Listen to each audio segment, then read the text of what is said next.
అందరికీ నమస్కారం అండి. అక్షరా ఛానల్కి స్వాగతం, సుస్వాగతం. ఈరోజు కంటెంట్ వచ్చేసి సజీవులు, నిర్జీవులు. సజీవులు అంటే లివింగ్ థింగ్స్, నిర్జీవులు అంటే నాన్ లివింగ్ థింగ్స్. ఈ సజీవులు, నిర్జీవులకు కొన్ని లక్షణాలు అనేవి ఉంటాయి. సజీవులు అంటే ప్రాణంతో ఉన్న వాటిని మనం సజీవులు అంటాం. సజీవులకు ఉదాహరణ వచ్చేసి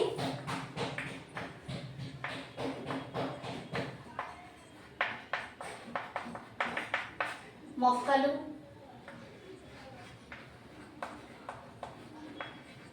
పక్షులు,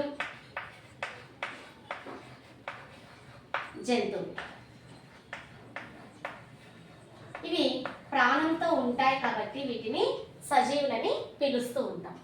నెక్స్ట్ నిర్జీవులు. ప్రాణంతో లేనటువంటి వాటిని నిర్జీవులని పిలుస్తూ ఉంటాం. ఉదాహరణకు రాళ్ళు, రప్పలు, ప్లాస్టిక్ కుర్చీలు, ప్లాస్టిక్ వస్తువులు, ఇవన్నీ కూడా నిర్జీవుల కిందకి వస్తాయి. ఈ సజీవులకు సంబంధించి కొన్ని లక్షణాలు అనేవి ఉంటాయి. ఆ లక్షణాలు ఉండటం వల్లనే వాటిని మనం సజీవులని పిలుస్తున్నాం. సజీవుల యొక్క లక్షణాలను చూసినట్లయితే ఫస్ట్ పెరుగుదల.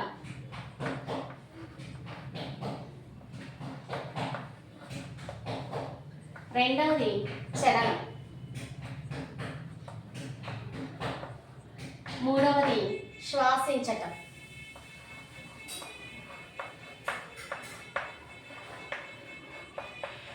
నాలుగవది వచ్చేసి ఆహార పదార్థాలను సేకరించటం.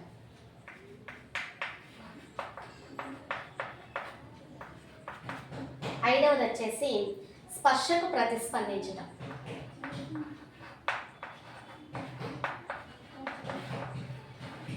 ఇంకొకటి కాంతికి ప్రతిస్పందించడం.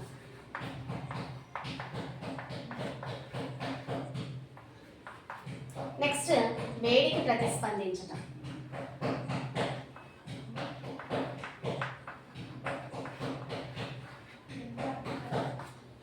లాస్ట్ వచ్చేసి సంతానోత్పత్తిని కలిగి ఉండటం, అంటే ఒక బిడ్డకు జన్మనివ్వటం.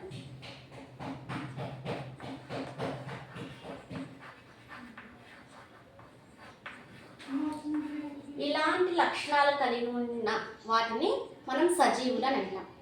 ఈ సజీవులకు ఇలాంటి లక్షణాలన్నీ ఉంటాయన్నమాట. ఫస్ట్ సజీవుల లక్షణాల్లో మొదటిది పెరుగుదల గురించి మనం మాట్లాడుకుందాం. పెరుగుదల. ప్రాణం ఉన్నటువంటి ప్రతి జీవి పెరుగుదల అనేది ఉంటుంది.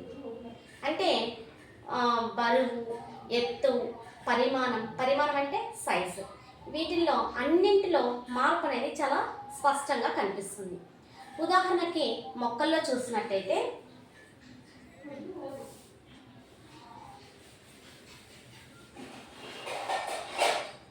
పెరుగుదల కదా, ఇది మొక్కల్లో చూస్తున్నాం. ఫస్ట్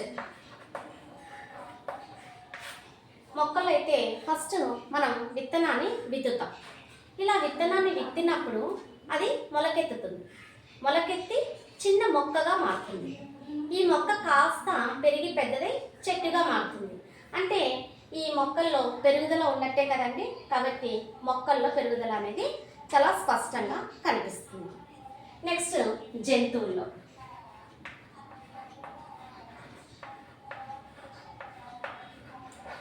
జంతువుల్లో కూడా ఇలానే ఆకారం, పరిమాణం లో అన్నిట్లో కూడా మార్పు అనేది చాలా చక్కగా ఉంటుందన్నమాట. నెక్స్ట్ చలనం.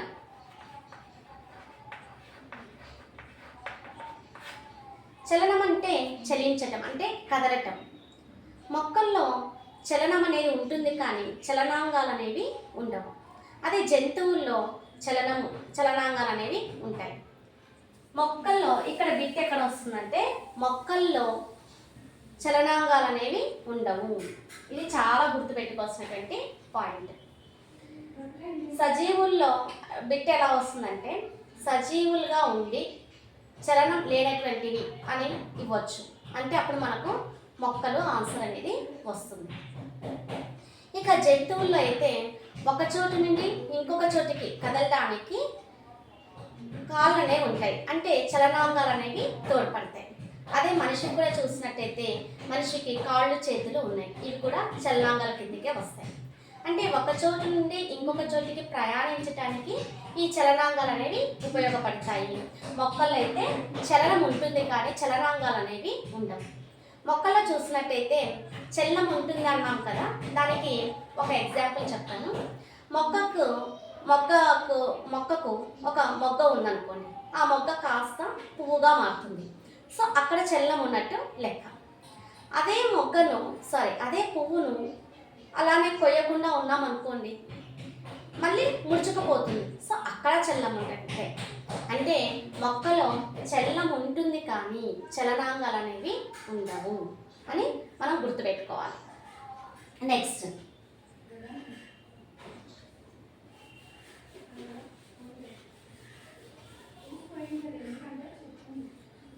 మూడవ లక్షణం ఏం చెప్పుకున్నాం? శ్వాసించటం అని చెప్పుకున్నాం.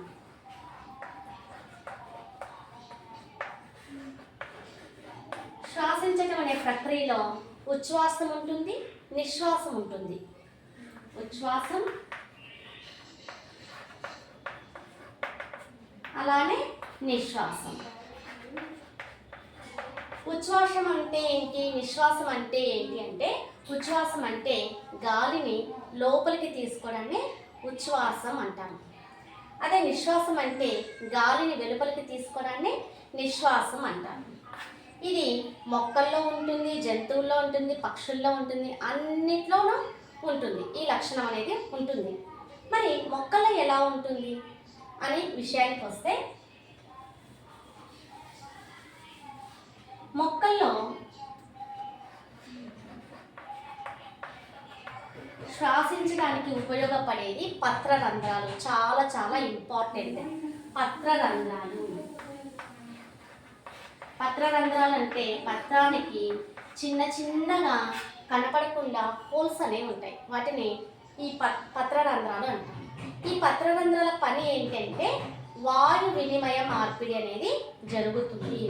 ఈ పత్రరంధ్రాల ద్వారా వాయు వినిమయ మార్పిడి అనేది జరుగుతుంది.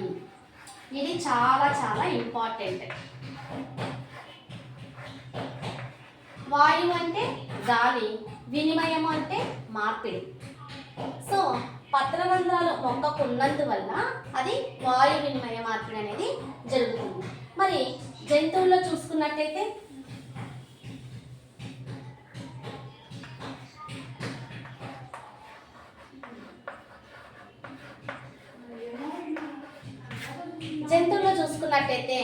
నాసికా రంధ్రాలు ఉంటాయి. ఉచ్ఛ్వాసం అనేది గాలి లోపలికి పోవడం, గాలిని బయటికి తీసుకురావడం, ఇలా జంతువులకు కనిపిస్తుంది, పక్షుల్లో అనేది కనిపిస్తుంది. నెక్స్ట్ 4వ లక్షణం వచ్చేసి ఆహార సేకరణ. ఆహార సేకరణ అనేది మొక్కల్లో ఎలా ఉంటుంది అని అంటే, మొక్కలు చూడటానికి ఎలా ఉంటాయి? ఆకుపచ్చగా ఉంటాయి. ఇలా మొక్కల్లో ఆకు పచ్చగా ఉండటానికి కారణం ఏంటి అంటే హరిత రేణువులు ఉండటం. హరిత రేణువులు ఉండటం వల్లనే ఆకులు పచ్చ రంగులో ఉంటాయి. ఈ హరిత రేణువులు ఉండటం వల్లనే ఆకులు ఆకుపచ్చగా ఉంటాయి. తర్వాత సూర్యరశ్మిని గ్రహించి నేల నుండి నీటిని గ్రహించి కిరణజన్య సంయోగ క్రియ అనేది జరుగుతుంది. మొక్క కిరణజన్య సంయోగ క్రియ అనేది జరుగుతుంది. ఇలా కిరణజన్య సంయోగ క్రియ జరగడాన్ని ఇంగ్లీష్లో ఫోటోసింథసిస్ అని పిలుస్తాం. సో ఈ విధంగా ఆకుల్లో హరితరేణువులు ఉంటాయి. ఆ హరితరేణువులు ఆకుపచ్చగా ఉంటాయి. తర్వాత ఈ కిరణజన్య సంయోగ క్రియ జరుపుకొని ఆహారాన్ని సేకరిస్తుంది. మరి జంతువుల్లో చూసినట్టయితే జంతువులు ఎప్పుడూ కూడా మొక్కల మీద ఆధారపడి జీవిస్తాయి. కాబట్టి జంతువులు అనేవి పరపోషకాలు. మొక్కలు స్వయంగా ఆహారాన్ని తీసుకుంటాయి కాబట్టి మొక్కలు అనేవి స్వయం పోషకాలు, స్వయంగా ఆహారాన్ని తయారు చేసుకుంటాయి కాబట్టి అవి స్వయం పోషకాలు అన్నమాట. మరి జంతువులు ఎక్కువగా మొక్కల మీద ఆధారపడి జీవిస్తాయి కాబట్టి వాటిని పరపోషకాలు అంటున్నాం. మరి ఇంకొన్ని జంతువులు అయితే, పెద్ద జంతువులు చిన్న జంతువుల్ని చంపి తినేస్తాయి, అంటే చిన్న జంతువులను ఆహారంగా తీసుకుంటాయి. అలా ఇవి పరపోషకాలు అన్నమాట. నెక్స్ట్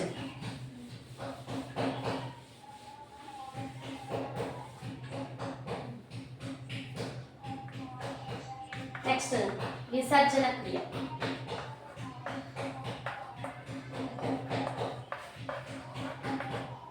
ఈ విసర్జన క్రియ అంటే ఏంటంటే శరీరంలో ఉండేటువంటి వ్యర్థాలను బయటికి పంపించే ప్రక్రియను విసర్జన క్రియ అని పిలుస్తాం. మరి జంతువుల్లో ఈ విసర్జన క్రియ అనేది ఎలా జరుగుతుంది అని అంటే ఏ విధంగా జరుగుతుందంటే శరీరంలో ఉండేటువంటి వ్యర్థాలన్నీ కూడా ఏ విధంగా బయటికి వెళ్ళాలి అంటే చెమట రూపంలో కానీ లేదా మూత్రం రూపంలో కానీ ఇంకొక విధంగా మలం రూపంలో కానీ ఈ వ్యర్థాలు అనేవి బయటికి విసర్జింపబడాలి. అలా బయటికి విసర్జింపబడుతుంది ఈ పక్షుల్లో కానీ జంతువుల్లో కానీ. మరి జంతువుల్లో విసర్జన ప్రక్రియ అనేది జరుగుతుందన్నాం కదా, ఆ విధంగా విసర్జించినటువంటి పదార్థాలనే ఎరువులు అంటారు. ఇది చాలా ఇంపార్టెంట్. జంతువులకు సంబంధించి విసర్జన ప్రక్రియ జరిగినప్పుడు ఆ విసర్జననే ఎరువులని పిలుస్తాం. మరి మొక్కల్లో కూడా విసర్జన క్రియ అనేది జరగాలి కదా. మరి మొక్కల్లో విసర్జన క్రియ అనేది జరుగుతుందా అంటే ఖచ్చితంగా జరుగుతుంది. మొక్కల్లో అయితే విసర్జన క్రియ అనేది జరుగుతుంది. ఎలా అంటే ఈ విసర్జన క్రియ జరుగుతుంది కానీ విసర్జక పదార్థాలు అనేవి బయటకి వెలువడవు. ఈ విసర్జక పదార్థాలన్నీ కూడా కణాల్లోనే నిల్వ ఉండిపోతాయి అన్నమాట. కణాల్లోనే నిల్వ ఉంటాయి. మరి మొక్కల్లో ఉండే విసర్జక పదార్థాలు ఏ రూపంలో ఉంటాయి అంటే కరగవన్నమాట. అది కరగని స్ఫటిక పదార్థాల రూపంలో ఈ విసర్జక పదార్థాలు అనేవి ఉంటాయి. ఈ కరగని స్ఫటిక పదార్థాలు ఎక్కడ ఉంటాయంటే కణాల్లోనే నిల్వ ఉంటాయి. ఇక ఇక్కడ బిట్స్ ఏం రావడానికి అవకాశం ఉందంటే చలించడానికి సంబంధించి ఇది జీవులు సజీవులు చలించే విధానం అనే విషయానికి వస్తే అంటే ఇక్కడ బిట్ ఎక్కడ రావడానికి ఉందంటే సజీవుల్లో మనిషి చలించే విధానం నడవడం, పరిగెత్తడం. మరి ఈగలో ఎగరటం, మిడతలో ఎగరటం,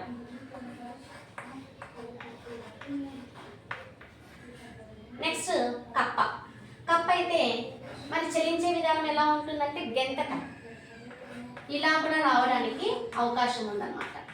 నెక్స్ట్ పాము పాకటం. పక్షి రెక్కలు ఉంటాయి కాబట్టి ఎగురుతుంది. నెక్స్ట్ చేప